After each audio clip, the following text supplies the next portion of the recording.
യേശു ക്രിസ്തുവിൻ്റെ അതിവിശുദ്ധ നാമത്തിൽ നിങ്ങൾക്കേവർക്കും ഞാൻ എൻ്റെ സ്നേഹവന്ദനത്തെ അറിയിക്കുകയും ഇഗ്നൈറ്റ് ഹോപ്പിലേക്ക് നിങ്ങളെ സ്വാഗതം ചെയ്യുകയും ചെയ്യുന്നു. ഇന്ന് ഞാൻ നിങ്ങളുമായി പങ്കുവയ്ക്കുവാൻ ആഗ്രഹിക്കുന്ന വിഷയം, വലിയ പ്രതിസന്ധിയുടെ മുന്നിൽ പ്രാർത്ഥനയിൽ ധീരതയോടെ പോരാടിയ എസ്തേർ രാജ്ഞിയുടെ പ്രാർത്ഥന കേട്ട ഒരു ദൈവത്തെ പറ്റിയാണ്. നമുക്കിവിടെ ചില വേദവാക്യങ്ങൾ വായിക്കാം. എസ്തേർ 4:14 മുതൽ 17 വരെയുള്ള വാക്യങ്ങൾ. നീ ഈ സമയത്ത് മിണ്ടാതെ ഇരുന്നാൽ യഹൂദന്മാർക്ക് മറ്റൊരു സ്ഥലത്ത് നിന്ന് ഉദ്ധാരണവും രക്ഷയും ഉണ്ടാകും. എന്നാൽ നീയും നിന്റെ പിതൃഭവനവും നശിച്ചു പോകും. ഇങ്ങനെയുള്ള ഒരു കാലത്തിനായിട്ടല്ലയോ നീ രാജസ്ഥാനത്ത് വന്നിരിക്കുന്നത്? ആർക്കറിയാം? അതിന് എസ്തേർ മൊർദെഖായിയോട് മറുപടി പറവാൻ കൽപ്പിച്ചത്, നീ ചെന്ന് ശൂശനിൽ ഉള്ള എല്ലാ യഹൂദന്മാരെയും ഒന്നിച്ചുകൂട്ടി നിങ്ങൾ 3 ദിവസം രാവും പകലും തിന്നുകയോ കുടിക്കുകയോ ചെയ്യാതെ എനിക്ക് വേണ്ടി ഉപവസിപ്പിൻ. ഞാനും എൻ്റെ ബാല്യക്കാരത്തികളും അങ്ങനെ തന്നെ ഉപവസിക്കും. പിന്നെ ഞാൻ നിയമപ്രകാരമല്ലെങ്കിലും രാജാവിൻ്റെ അടുക്കൽ ചെല്ലും. ഞാൻ നശിക്കുന്നുവെങ്കിൽ നശിക്കട്ടെ. അങ്ങനെ മൊർദെഖായി ചെന്ന് എസ്തേർ കൽപ്പിച്ചതുപോലെ ഒക്കെയും ചെയ്തു.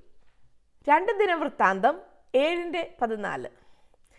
എൻ്റെ നാമം വിളിക്കപ്പെട്ടിരിക്കുന്ന എൻ്റെ ജനം തങ്ങളെ തന്നെ താഴ്ത്തി പ്രാർത്ഥിച്ച് എൻ്റെ മുഖം അന്വേഷിച്ച് തങ്ങളുടെ ദുർമാർഗങ്ങളെ വിട്ടു തിരിയുമെങ്കിൽ ഞാൻ സ്വർഗത്തിൽ നിന്ന് കേട്ട് അവരുടെ പാപം ക്ഷമിച്ച് അവരുടെ ദേശത്തിന് സൗഖ്യം വരുത്തി കൊടുക്കും. നമ്മിൽ ചിലരെങ്കിലും ജീവിതത്തിൽ പല പ്രതിസന്ധികളെയും നേരിട്ട് കാണും. ചിലപ്പോൾ ചെറുതായിരിക്കാം, വലുതായിരിക്കാം. ചിലപ്പോൾ അത് വ്യക്തിപരമായിരിക്കാം, അല്ലെങ്കിൽ നമ്മുടെ ദേശത്തിനായിരിക്കാം, നമ്മുടെ സമൂഹത്തിനായിരിക്കാം. അങ്ങനെ പല തരത്തിലുള്ള പ്രതിസന്ധികളെ നാം നേരിടാറുണ്ട്. അങ്ങനെയുള്ള അനുഭവങ്ങൾ ജീവിതത്തിൽ ഉണ്ടാകുമ്പോൾ നാം എന്താണ് ചെയ്യുന്നത്? ഇവിടെ എസ്തേർ ഒരു പ്രതിസന്ധിയെ നേരിട്ടത് നമുക്ക് എസ്തേറിൻ്റെ പുസ്തകത്തിൽ വായിക്കുവാൻ സാധിക്കും. വളരെ സുന്ദരിയായ ഒരു യഹൂദ പെൺകുട്ടിയായിരുന്നു എസ്തേർ. അവൾ പേർഷ്യൻ രാജാവിൻ്റെ ഭാര്യയായി തീർന്നു, രാജ്ഞിയായി തീർന്നു. അവളൊരു അനാഥ പെൺകുട്ടിയായിരുന്നു. അനാഥ പെൺകുട്ടി വലിയ പദവിയിൽ ആയിത്തീർന്നിരിക്കുന്നു. പക്ഷേ വലിയൊരു പ്രതിസന്ധി അവരുടെ മുന്നിൽ വന്നിരിക്കുന്നു. അതിനെ എസ്തേർ എങ്ങനെ നേരിട്ടു? പ്രാർത്ഥനയിൽ. എസ്തേർ 3:1 മുതൽ 5 വരെയുള്ള വാക്യങ്ങളിൽ ഇപ്രകാരം വായിക്കാം. അനന്തരം അഹശ്വേരോസ് രാജാവ് ആഗാഗ്യനായ ഹമ്മദാഥയുടെ മകൻ ഹാമാന് കയറ്റവും ഉന്നത പദവിയും കൊടുത്തു. അവൻ്റെ ഇരിപ്പിടം തന്നോടുകൂടെ ഇരിക്കുന്ന സകല പ്രഭുക്കന്മാരുടെയും ഇരിപ്പിടങ്ങൾക്ക് മേലായി വെച്ചു. രാജാവിൻ്റെ വാതിൽക്കലെ രാജഭൃത്യന്മാർ ഒക്കെയും ഹാമാനെ കുമ്പിട്ട് നമസ്കരിച്ചു. രാജാവ് അവനെ സംബന്ധിച്ച് അങ്ങനെ കൽപ്പിച്ചിട്ടുണ്ടായിരുന്നു. എങ്കിലും മൊർദെഖായി അവനെ കുമ്പിട്ടില്ല, നമസ്കരിച്ചതുമില്ല. അപ്പോൾ രാജാവിൻ്റെ വാതിൽക്കലെ രാജഭൃത്യന്മാർ മൊർദെഖായിയോട്, നീ രാജകൽപ്പന ലംഘിക്കുന്നത് എന്ത് എന്ന് ചോദിച്ചു. അവർ ഇങ്ങനെ ദിവസം പ്രതി അവനോട് പറഞ്ഞിട്ടും അവൻ അവരുടെ വാക്ക് കേൾക്കാതിരുന്നതിനാൽ മൊർദെഖായിയുടെ പെരുമാറ്റം നിലനിൽക്കുമോ എന്ന് കാണേണ്ടതിന് അവർ അത് ഹാമാനോട് അറിയിച്ചു. താൻ യഹൂദൻ എന്ന് അവൻ അവരോട് പറഞ്ഞിട്ടുണ്ടായിരുന്നു. മൊർദെഖായി തന്നെ കുമ്പിട്ട് നമസ്കരിക്കുന്നില്ലെന്ന് കണ്ടിട്ട് ഹാമാൻ കോപം കൊണ്ട് നിറഞ്ഞു. ഇസ്രായേൽ ജനം അടിമത്തത്തിലായിരുന്നു. ബാബിലോണിൻ്റെ അടിമത്തത്തിൽ, പിന്നെ പേർഷ്യയുടെയും. പേർഷ്യൻ സാമ്രാജ്യം ബാബിലോണിനെ കീഴടക്കി. അപ്പോൾ ഈ ദൈവജനം മറ്റൊരു രാജ്യത്തേക്ക് നാടുകടത്തപ്പെട്ടു. അത് ഇന്നത്തെ ഇറാനിലേക്ക്.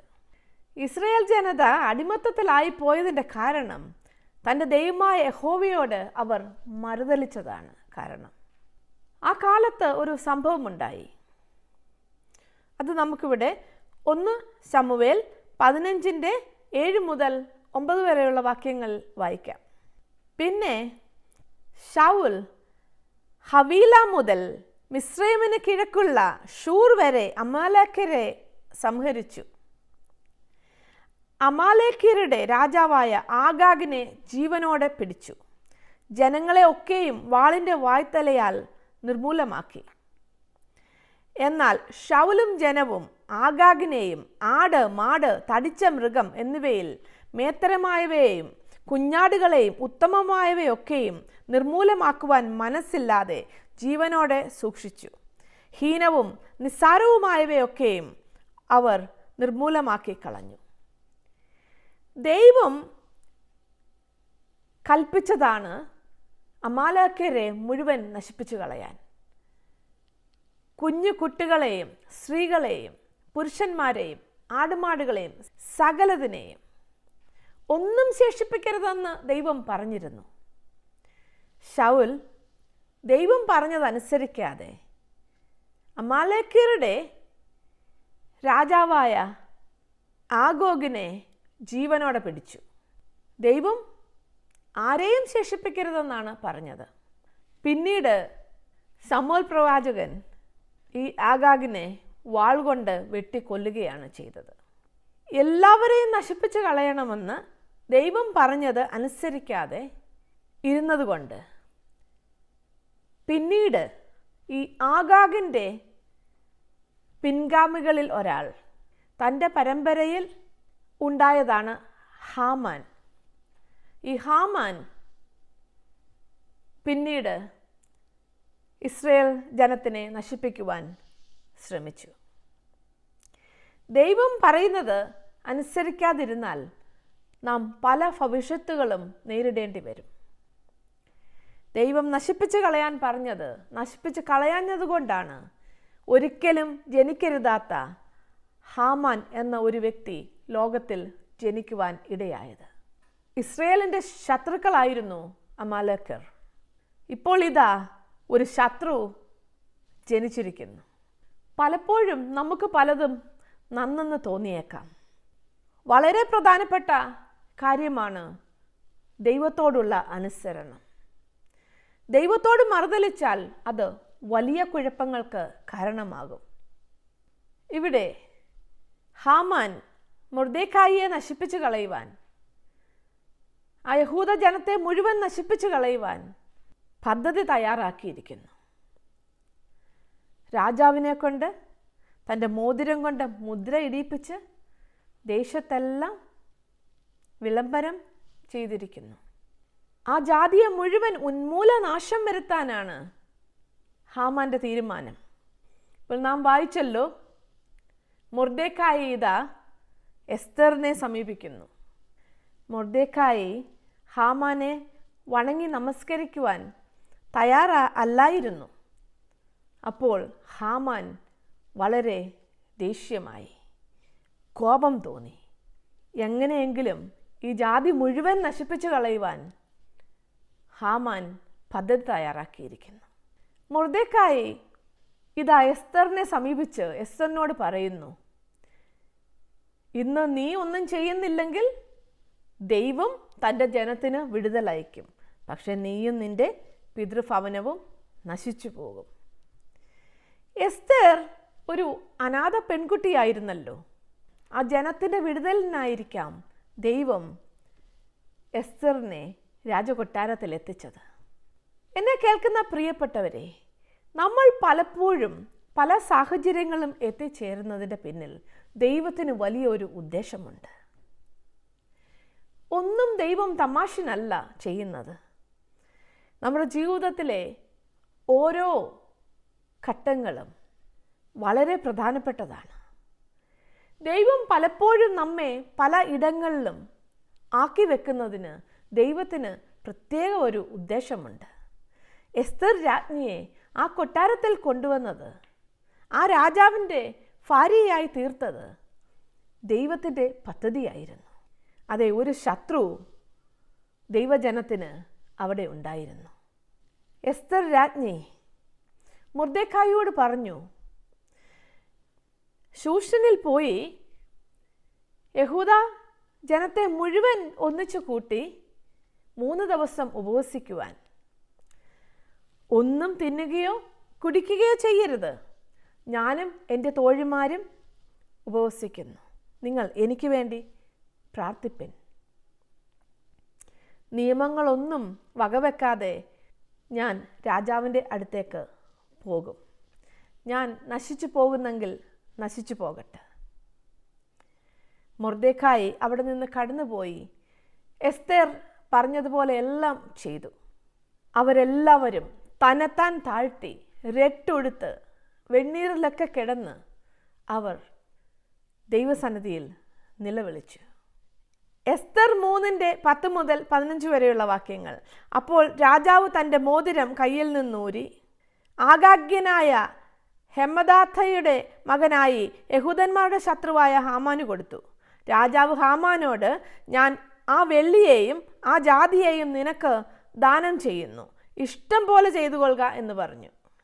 അങ്ങനെ 1-ാം മാസം 13-ാം തീയതി രാജാവിൻ്റെ രായസക്കാരെ വിളിച്ച് ഹാമാൻ കൽപ്പിച്ചതുപോലെ ഒക്കെയും അവർ രാജപ്രതിനിധികൾക്കും ഓരോ സംസ്ഥാനത്തിലെ ദേശാധിപതികൾക്കും അതത് ജനത്തിൻ്റെ പ്രഭുക്കന്മാർക്കും അതത് സംസ്ഥാനത്തിലേക്ക് അവിടുത്തെ അക്ഷരത്തിലും അതത് ജനത്തിനും അവരുടെ ഭാഷയിലും എഴുതി.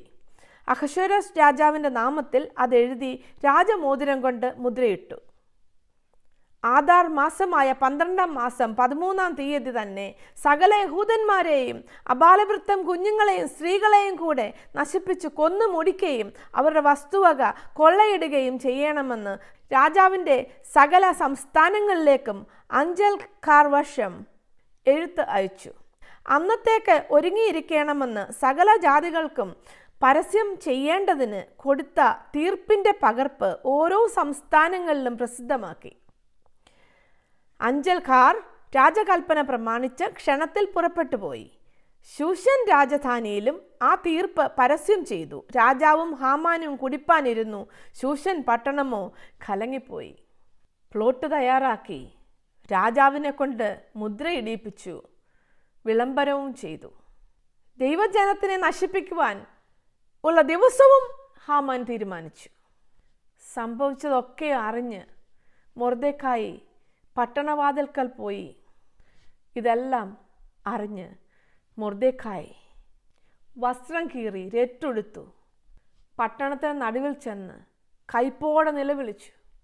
അവൻ രാജാവിൻ്റെ പടിവാതിൽക്കൽ എത്തി. പക്ഷേ ആ വസ്ത്രം ഇട്ടുകൊണ്ട് അവന് ഒരിക്കലും രാജസന്നിധിയിൽ ചെല്ലുവാൻ അനുവാദമില്ലായിരുന്നു. യഹൂദന്മാരുടെ ഇടയിൽ മഹാദുഃഖമുണ്ടായി. അവരെല്ലാവരും നിലവിളിയും ഉപവാസവും പ്രാർത്ഥനയും ഒക്കെയായി കഴിഞ്ഞു. എല്ലായിടത്തും ഭയവും നിലവിളിയും ഒക്കെ ഉയർന്നു.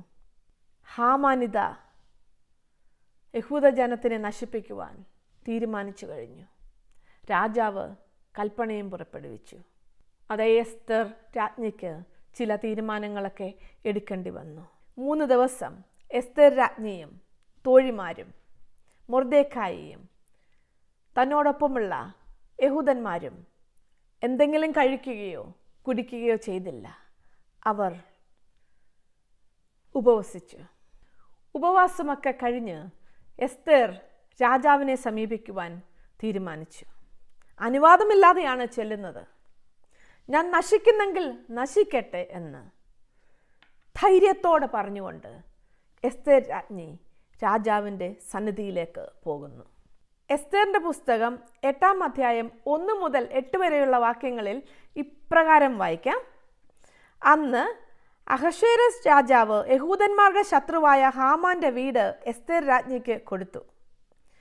മൊർദെഖായിക്ക് തന്നോടുള്ള ചാർച്ച ഇന്നതെന്ന് എസ്തേർ അറിയിച്ചതുകൊണ്ട് അവൻ രാജസന്നിധിയിൽ പ്രവേശനം പ്രാപിച്ചു. രാജാവ് ഹാമാന്റെ പക്കൽ നിന്നെടുത്ത തൻ്റെ മോതിരം ഊരി മൊർദെഖായിക്ക് കൊടുത്തു. എസ്തേർ മൊർദെഖായിയെ ഹാമാന്റെ വീടിന് മേൽവിചാരകനാക്കി വെച്ചു. എസ്തേർ പിന്നെയും രാജാവിനോട് സംസാരിച്ചു. അവൻ്റെ കാൽക്കൽ വീണു. ആഗാഗ്യനായ ഹാമാന്റെ ദുഷ്ടതയും അവൻ യഹൂദന്മാർക്ക് വിരോധമായി നിരൂപിച്ച ഉപായവും നിഷ്ഫലമാക്കണമെന്ന് കരഞ്ഞ് അപേക്ഷിച്ചു. രാജാവ് പൊൻചെങ്കോൽ എസ്തേറിന്റെ നേരെ നീട്ടി. എസ്തേർ എഴുന്നേറ്റ് രാജസന്നിധിയിൽ നിന്ന് പറഞ്ഞത്: രാജാവിന് തിരുവുള്ളമുണ്ടായി, തിരുമുമ്പാകെ എനിക്ക് കൃപ ലഭിച്ച് രാജാവിന് കാര്യം ന്യായമെന്ന് ബോധിച്ച് തൃക്കണ്ണിൽ ഞാനും പ്രിയയായിരിക്കുന്നുവെങ്കിൽ രാജാവിൻ്റെ സകല സംസ്ഥാനങ്ങളിലും യഹൂദന്മാരെ മുടിച്ചു കളയണമെന്ന് ആഗാഗ്യനായ ഹെമദാഥയുടെ മകൻ ഹാമാൻ എഴുതിയ ഉപായലേഖനങ്ങളെ ദുർബലപ്പെടുത്തേണ്ടതിന് കൽപ്പന അയക്കണമേ. എൻ്റെ ജനത്തിന് വരുന്ന അനർത്ഥം ഞാൻ എങ്ങനെ കണ്ട് സഹിക്കും? എൻ്റെ വംശത്തിൻ്റെ നാശവും ഞാൻ എങ്ങനെ കണ്ട് സഹിക്കും? അപ്പോൾ അഹശ്വേരോസ് രാജാവ് എസ്തേർ രാജ്ഞിയോടും യഹൂദനായ മൊർദെഖായിയോടും കൽപ്പിച്ചത്: ഞാൻ ഹാമാന്റെ വീട് എസ്തേറിന് കൊടുത്തുവല്ലോ. അവൻ യഹൂദന്മാരെ കയ്യേറ്റം ചെയ്യുവാൻ പോയതുകൊണ്ട് അവനെ കഴുമരത്തിന്മേൽ തൂക്കിക്കളഞ്ഞു. നിങ്ങൾക്ക് ബോധിച്ചതുപോലെ നിങ്ങളും രാജാവിൻ്റെ നാമത്തിൽ യഹൂദന്മാർക്ക് വേണ്ടി എഴുതി രാജാവിൻ്റെ മോതിരം കൊണ്ട് മുദ്രയിടുവിൻ. രാജനാമത്തിൽ എഴുതുകയും രാജമോതിരം കൊണ്ട് മുദ്രയിടുകയും ചെയ്ത രേഖയെ ദുർബലപ്പെടുത്തുവാൻ ആർക്കും പാടില്ലല്ലോ. പ്രാർത്ഥനയുടെ ശക്തി നിങ്ങൾക്ക് മനസ്സിലാകുമോ? അനുവാദമില്ലാതെ എസ്തേർ രാജ്ഞി രാജസന്നിധിയിൽ കടന്നു ചെന്നിരിക്കുന്നു. രാജാവ് വളരെ സന്തോഷത്തോടെയാണ് എസ്തേർ രാജ്ഞിയെ സ്വീകരിച്ചത്. എസ്തേർ രാജ്ഞി എന്ത് ചോദിച്ചാലും ചെയ്യുവാൻ രാജാവ് തയ്യാറായിരുന്നു. അത്രമാത്രം അവൾ രാജാവിൻ്റെ പ്രീതി സമ്പാദിച്ചു. പ്രാർത്ഥനയുടെ ഫലം. നമ്മുടെ ജീവിതത്തിൽ പലപ്പോഴും സാഹചര്യങ്ങളൊക്കെ നമുക്ക് എതിരായേക്കാം. നമ്മുടെ പ്രതിസന്ധിയിൽ, പ്രശ്നത്തിൽ, പ്രയാസങ്ങളിൽ നമുക്ക് ദൈവസന്നിധിയിലേക്ക് ധൈര്യമായി കടന്നു ചെല്ലാം. ഏത് വിഷയങ്ങളുടെ മേലും തീർപ്പ് കൽപ്പിക്കുവാൻ ശക്തനായ രാജാതിരാജൻ നമുക്കായി കാത്തിരിക്കുന്നു. തൻ്റെ മക്കൾ തിരുസന്നിധിയിൽ കഴിക്കുന്ന പ്രാർത്ഥനയ്ക്ക് മറുപടി നൽകുവാൻ നമുക്ക് വേണ്ടി ജീവിക്കുന്ന ഒരു ദൈവം. നമുക്ക് ധൈര്യമായി ദൈവസന്നിധിയിലേക്ക് കടന്നു ചെല്ലാമോ? എസ്തേറും കൂട്ടരും തൻ്റെ ദൈവത്തിൽ അടിയുറച്ച് വിശ്വസിച്ചിരുന്നു. തങ്ങളുടെ പ്രാർത്ഥന ദൈവം കേൾക്കും എന്ന് അവർ നന്നായി വിശ്വസിച്ചു. അതുകൊണ്ടാണ് സാഹചര്യങ്ങളൊക്കെ എതിരായിരുന്നിട്ടും എസ്തേർ രാജ്ഞിക്ക് ധൈര്യമായി രാജസന്നിധിയിലേക്ക് കടന്ന് ചെല്ലുവാൻ സാധിച്ചത്. അവൾക്ക് രാജാവിൻ്റെ പ്രീതി ലഭിച്ചു. എന്നെ കേൾക്കുന്ന പ്രിയപ്പെട്ടവരെ, രാജാതിരാജാവിൻ്റെ, കർത്താവിൻ്റെ പ്രീതി നമുക്കും ലഭിക്കും. നിങ്ങൾ വിശ്വാസത്തോടെ പ്രാർത്ഥിച്ചാൽ രാജാതിരാജൻ നമുക്കായി തൻ്റെ ചെങ്കോൽ നീട്ടുക തന്നെ ചെയ്യും. ഇന്ന് എന്നെ കേൾക്കുന്ന പ്രിയപ്പെട്ടവരെ, എത്ര പേർ പ്രതിസന്ധിയുടെ മുഖത്ത് ആയിരിക്കുന്നു? എന്തുകൊണ്ട് നമുക്ക് നമ്മുടെ രാജാതിരാജൻ്റെ മുന്നിലേക്ക് കടന്നുപോയിക്കൂടാ? അവൻ മഹാദയാലുവാണ്. അവൻ നമ്മെ ഒരിക്കലും തള്ളിക്കളയുകയില്ല, ഉപേക്ഷിക്കുകയില്ല. അത് വളരെ വ്യക്തമായി നമുക്ക് വിശുദ്ധ വേദപുസ്തകത്തിൽ വായിക്കുവാൻ സാധിക്കും. എങ്ങനെ നമുക്ക് ഈ ശക്തമായ വിശ്വാസത്തിലേക്ക് ഇറങ്ങുവാൻ സാധിക്കും? എസ്തറിനെ പോലെ നമുക്കും ധൈര്യത്തോട് ദൈവസന്നിധിയിലേക്ക് എങ്ങനെ കടന്നു ചെല്ലാം? അത് നമുക്ക് എങ്ങനെ സാധിക്കും?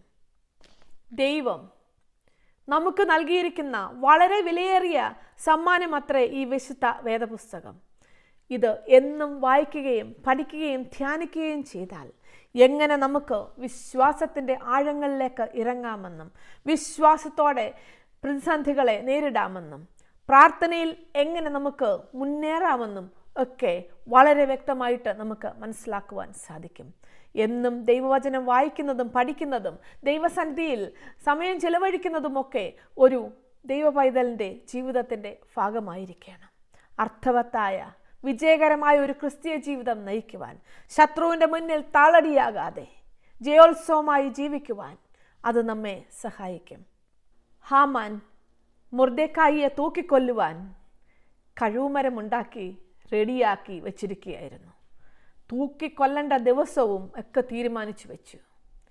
പക്ഷേ ശത്രുവായ ഹാമാൻ താൻ ഉണ്ടാക്കിയ കഴുമരത്തിൽ തൂങ്ങുവാനിടയായി. എന്നെ കേൾക്കുന്ന പ്രിയപ്പെട്ടവരെ, നിങ്ങൾ ഒരു ദൈവ പൈതലിനെതിരെ ആയുധമുണ്ടാക്കുന്നത് വളരെ സൂക്ഷിച്ചു വേണം. ആ ആയുധം ഉണ്ടാക്കുന്നവരെ തന്നെ നശിപ്പിക്കുവാൻ അത് ഇടയാകും. ദൈവജനത്തിന് ദൈവത്തിൻ്റെ കരുതലുണ്ട്, കാവലുണ്ട്, സുരക്ഷിതത്വമുണ്ട്. പ്രാർത്ഥിക്കുന്ന ദൈവ പൈതലിനെ വിശ്വാസത്തിൻ്റെ ആഴങ്ങളിലേക്ക് ഇറങ്ങി ദൈവസന്നിധിയിൽ ധൈര്യത്തോടെ കടന്നു ചെല്ലുന്ന ദൈവ മക്കളെ ഒരു ആയുധത്തിനും കീഴടക്കുവാൻ സാധിക്കുകയില്ല. ദൈവ പൈതൽ ജയിക്കുവാനായി വിളിക്കപ്പെട്ടവരാണ്. അവർ പരാജയത്തിനായി വിളിക്കപ്പെട്ടവരല്ല. ഒരു ദൈവ പൈതലിൻ്റെ മുന്നിൽ പരാജയമില്ല, ജയമേ ഉള്ളൂ. കാരണം നമ്മുടെ കർത്താവ് സകലത്തിനെയും ജയിച്ചിരിക്കുന്നു. സകല പൈശാചിക ശക്തികളെയും സകല ശത്രുവിൻ്റെ പോരാട്ടങ്ങളെയും അവൻ എനിക്കും നിങ്ങൾക്കുമായി ജയിച്ചിരിക്കുന്നു. ആ കാൽവറിയിൽ എന്നേക്കുമായി ശത്രുവിൻ്റെ തലയെ അവൻ തകർത്തിരിക്കുന്നു. എസ്തേറിൻ്റെ പ്രാർത്ഥന കേട്ട ദൈവം എൻ്റെയും നിങ്ങളുടെയും പ്രാർത്ഥന കേൾക്കുവാൻ തൻ്റെ കാതുകളെ തുറന്നിരിക്കുന്നു. അവൻ്റെ ചെങ്കോൽ നമുക്കായി നീട്ടിയിരിക്കുന്നു. ദൈവം അനുകൂലമെങ്കിൽ നമുക്ക് പ്രതികൂലം ആർ? യാക്കോബിൻ്റെ ലേഖനം 5-ാം അധ്യായം 15 മുതൽ 17 വരെയുള്ള വാക്യങ്ങളിൽ നമുക്ക് ഇപ്രകാരം വായിക്കാം. എന്നാൽ വിശ്വാസത്തോടു കൂടിയ പ്രാർത്ഥന ദീനക്കാരനെ രക്ഷിക്കും. കർത്താവ് അവനെ എഴുന്നേൽപ്പിക്കും. അവൻ പാപം ചെയ്തിട്ടുണ്ടെങ്കിൽ അവനോട് ക്ഷമിക്കും. എന്നാൽ നിങ്ങൾക്ക് രോഗശാന്തി വരേണ്ടതിന് തമ്മിൽ പാപങ്ങളെ ഏറ്റുപറഞ്ഞ് ഒരുവന് വേണ്ടി ഒരുവൻ പ്രാർത്ഥിപ്പിൻ. നീതിമാന്റെ ശ്രദ്ധയോടുകൂടിയ പ്രാർത്ഥന വളരെ ഫലിക്കുന്നു. ഏലിയാവ് നമുക്ക് സമസ്വഭാവമുള്ള മനുഷ്യൻ ആയിരുന്നു. മഴ പെയ്യാതിരിക്കേണ്ടതിന് അവൻ പ്രാർത്ഥനയിൽ അപേക്ഷിച്ചു. 3 സംവത്സരവും 6 മാസവും ദേശത്ത് മഴ പെയ്തില്ല. വിശ്വാസത്തോടുകൂടിയുള്ള പ്രാർത്ഥന നമ്മുടെ ജീവിതത്തിൽ അത്ഭുതങ്ങളെ സൃഷ്ടിക്കും. രോഗങ്ങൾക്ക് സൗഖ്യം ലഭിക്കും. നീതിമാന്റെ ശ്രദ്ധയോടുകൂടിയ പ്രാർത്ഥന വളരെ ഫലിക്കുന്നു. ആരാണ് നീതിമാന്മാർ? വിശ്വാസത്തോടുകൂടി ദൈവസന്നിധിയിൽ കടന്നു ചെല്ലുന്ന വ്യക്തിജീവിതങ്ങളാണ്. കർത്താവായ യേശു ക്രിസ്തുവിനെ രക്ഷിതാവായി സ്വീകരിച്ച് തൻ്റെ തങ്കച്ചോരയാൽ കഴുകപ്പെട്ട് ദൈവത്തിൻ്റെ പാതകളിൽ നടക്കുന്ന ദൈവ പൈതലാണ് നീതിമാൻ. പ്രാർത്ഥനയ്ക്ക് മറുപടി ലഭിക്കും. രോഗികൾക്ക് പ്രാർത്ഥിച്ചാൽ സൗഖ്യം വരും. വിശ്വാസത്തോടുകൂടി പ്രാർത്ഥിച്ചാൽ ദൈവം നമ്മെ അനുഗ്രഹിക്കുവാൻ ശക്തനാണ്. നമുക്കെല്ലാം അറിയാം യബ്ബേസ് പ്രാർത്ഥിച്ചത് തൻ്റെ അതിരുകളെ വിസ്താരമാക്കുവാൻ. യബ്ബേസിൻ്റെ പ്രാർത്ഥന കേട്ട് അതിരുകളെ വിസ്താരമാക്കി കൊടുത്ത ദൈവം എൻ്റെയും നിങ്ങളുടെയും പ്രാർത്ഥന കേൾക്കുവാൻ ശക്തനത്രേ. നമ്മുടെ രാജ്യം പ്രതിസന്ധിയെ നേരിടുന്നുവെങ്കിൽ നമുക്ക് രാജ്യത്തിന് വേണ്ടി പ്രാർത്ഥിക്കാം. ദൈവജനം ഒന്നിച്ച് പ്രാർത്ഥിച്ചാൽ ദൈവം നമ്മുടെ രാജ്യത്തെ തന്നെ വിടുവിക്കും. ദൈവത്തിൻ്റെ നടത്തിപ്പിനെ ആശ്രയിച്ച് വേണം ഒരു ദൈവ പൈതൽ ജീവിക്കുവാൻ. പലരും പറയുന്നത് കേട്ടിട്ടില്ലേ, എൻ്റെ കണക്കുകൂട്ടലൊക്കെ അങ്ങ് തെറ്റിപ്പോയി എന്ന്. എന്താണെന്നറിയോ കണക്കുകൂട്ടൽ തെറ്റുന്നത്? അവരുടെ ബുദ്ധിയിൽ കണക്ക് കൂട്ടിയാൽ അത് ചിലപ്പോൾ തെറ്റിപ്പോകും. ദൈവാലോചന ചോദിച്ച് ദൈവഹിതപ്രകാരം കണക്ക് കൂട്ടിയാൽ ഒന്നും തെറ്റിപ്പോവുകയില്ല. കാര്യം ദൈവം തെറ്റുപറ്റുന്നവനല്ല. പലർക്കും പ്രാർത്ഥന എന്ന് പറയുന്നത് അവസാനത്തെ ഒരു കച്ചിത്തുരുമ്പാണ്. ഒന്നും നടന്നില്ല, ആർക്കും സഹായിക്കാൻ പറ്റിയില്ല, ലോകത്തിൽ ഇനി ആർക്കും സഹായിക്കാനില്ല, ആരെക്കൊണ്ടും സഹായിക്കാൻ പറ്റാത്ത ഒരു വിഷയം വരുമ്പോൾ അവസാനം പോയി പിടിക്കുന്നതാണ് ദൈവസന്നിധി. അങ്ങനെയല്ല, ഒരു ദൈവ പൈതൽ ആദ്യം ചെല്ലേണ്ടത് ദൈവസന്നിധിയിലാണ്. ഒരു പ്രശ്നത്തെ നേരിടുമ്പോൾ, ഒരു പ്രതിസന്ധിയെ നേരിടുമ്പോൾ ദൈവ പൈതൽ ഓടിച്ചെല്ലേണ്ടത് ദൈവത്തിൻ്റെ പാദപീഠത്തിലത്രേ. നിങ്ങൾ ജീവിതത്തിൽ എന്തെങ്കിലും പ്രതിസന്ധിയെ നേരിടുന്നുണ്ടോ? എസ്തർ പ്രാർത്ഥിച്ചതുപോലെ ഉപവാസത്തോടും പ്രാർത്ഥനയോടും കൂടെ ദൈവസന്നിധിയിൽ വിശ്വാസത്തോടുകൂടെ നിങ്ങൾ ഒന്ന് പ്രാർത്ഥിച്ചു നോക്കിക്കേ. ദൈവം പ്രതിഫലം തരും. പ്രാർത്ഥന കേൾക്കുന്ന ഒരു ദൈവം എനിക്കും നിങ്ങൾക്കുമായി ജീവിക്കുന്നു. കർത്താവായ യേശു ക്രിസ്തു എൻ്റെയും നിങ്ങളുടെയും പാപങ്ങളെയും ശാപങ്ങളെയും എല്ലാം കാൽവറി ക്രൂശിൽ തകർത്തു. നമുക്ക് നിത്യജീവൻ തന്നിരിക്കുന്നു. നമുക്ക് ആശ്വാസത്തിനായി, നമുക്ക് സൗഖ്യത്തിനായി, നമ്മുടെ അനുഗ്രഹത്തിനായി കർത്താവായ യേശു ക്രിസ്തു ഇന്നും ജീവിക്കുന്നു. അവൻ സ്വർഗത്തിലെ സകല മഹിമയും വെടിഞ്ഞ് ഈ ലോകത്തിലേക്ക് താണിറങ്ങി വന്ന് മനുഷ്യരുടെ ഇടയിൽ പാർത്ത് എനിക്കും നിങ്ങൾക്കും വേണ്ടി യാഗമായി തീർന്നു.